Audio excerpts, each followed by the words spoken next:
When you look back on the history of hero shooters post-Overwatch, there's an extensive range of failures and never worse. However, things have changed since the launch of Marvel Rivals. NetEase Games' take on the genre, starring various iconic superheroes and villains, took the world by storm at launch, crossing 10 million players in 72 hours. Surely the enthusiasm would die down in a few weeks, right? Instead, it rose even further, passing 20 million.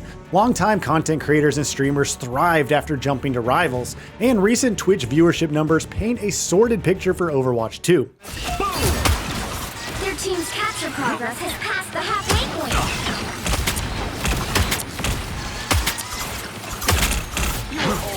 I took care of the spiders. Stream charts revealed that the latter went from over 125,000 peak viewers in November with the Overwatch Championship Series final to less than 65,000 in the last 30 days. Keep in mind that this was after the launch of a new season and tank hero. Compare this to Marvel Rivals, which peaked at over 253,000 in that period. But the worst part is that the 7-day peak with Rivals at roughly 232,000 peak viewers, while Overwatch 2 languishes at less than 22,000 in the exact same period. Now, you could argue that Twitch viewership doesn't mean all that much. Heck, we could also pull up the Steam numbers, with Rivals crossing over 438,500 players in the past 24 hours, versus Overwatch 2 barely reaching 25,000, and one could still point out that most of the PC player base is on Battle.net. While data providers like Newzoo don't offer the latest monthly active users for each title, Overwatch 2 is in 19th place for the top 50 most played games on Xbox in the US. Marvel Rivals, meanwhile, is in 7th place.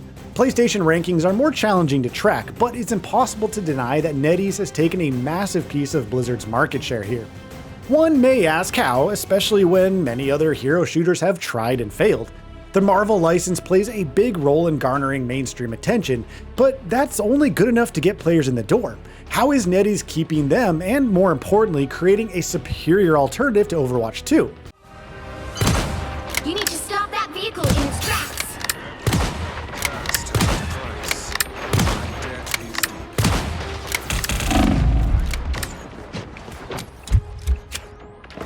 From the outset, it comes down to style and presentation. Playing as legendary heroes is nice and all, sure, but mess up the look, as seen in Marvel's Avengers from Square Enix, yes, we remember that game, and enthusiasm definitely takes a hit. In that respect, Rivals presents an incredibly sleek aesthetic that fits every character while retaining their identity.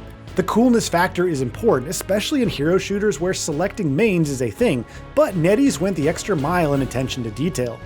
Take Psylocke, for example. Her identity is based on Psy from Peach Momoko's acclaimed spin-off series, and that carries over even when using the classic outfit. Characters like the Punisher, Captain America, Iron Man, Rocket Raccoon, Doctor Strange, Magneto, and many more boast mannerisms befitting their comic book avatars. The camaraderie between the Guardians of the Galaxy, Iron Man's swarmy bravado, even the interactions between dissonant voices feels natural here. Granted, Galacta's voice lines and storytelling presence are limited, but she's an announcer and not a playable character, so there's some leeway.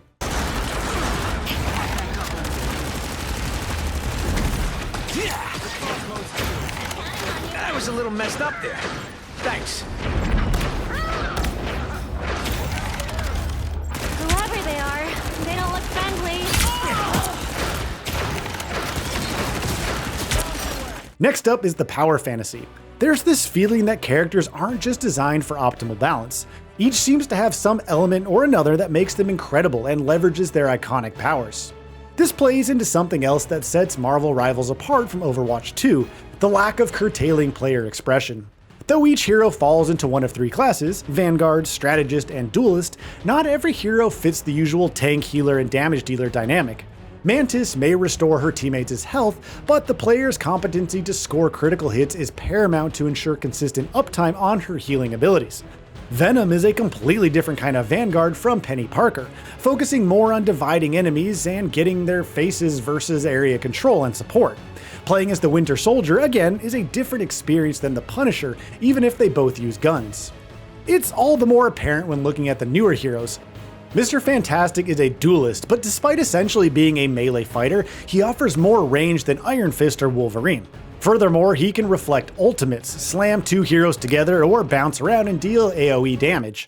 Meanwhile, the Invisible Woman can create barriers and push or pull opponents. She can also generate slowing fields, which deal damage over time, turn invisible to increase her survivability, and seal off an area with a giant barrier, effectively trapping foes within. Did we mention she's supposed to be a strategist, a role typically associated with healing? Yet none of these elements feels out of place given what her character is capable of, and serves to expand on the role all the more. Furthermore, it reinforces that you don't always need a team with 2 tanks, 2 healers, and 2 damage dealers to win. Sometimes you'll see players running Neo-Goats with 3 tanks and 3 supports. Others opt for triple support, relying on the synergy between Mantis, Luna Snow, and Adam Warlock. This lack of role queue can lead to frustration at lower skill levels, especially in quick play when everyone is just winging it. However, coordination wins almost as often as individual plays or team-ups.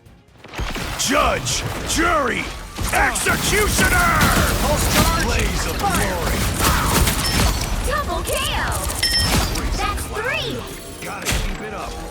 Heads up, hostile. Smoke up.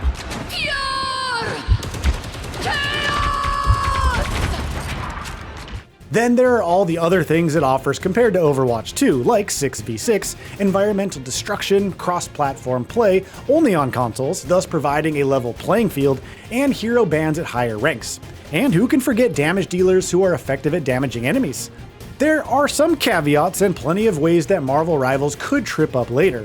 Are Gila and Hawkeye overpowered even with the changes in Season 1, which will thus lead to their continued banning in higher ranks? Yes. Is the team up between Hulk and Iron Man obnoxious and will likely continue that way? Of course.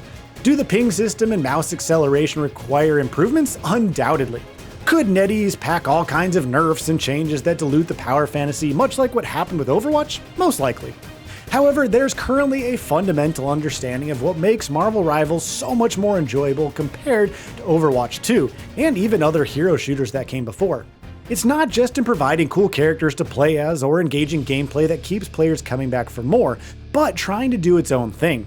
Doing so with its own style and panache makes it all the more endearing. There are doubtless several areas that it could improve in, and we'll likely see more issues arise as time goes on.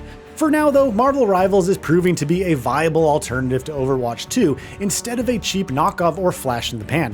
And much as many will clown on the latter for its fall, competition like this is ultimately beneficial in the long run. The only question now is where Blizzard Entertainment will step up to the plate and attempt to win back fans.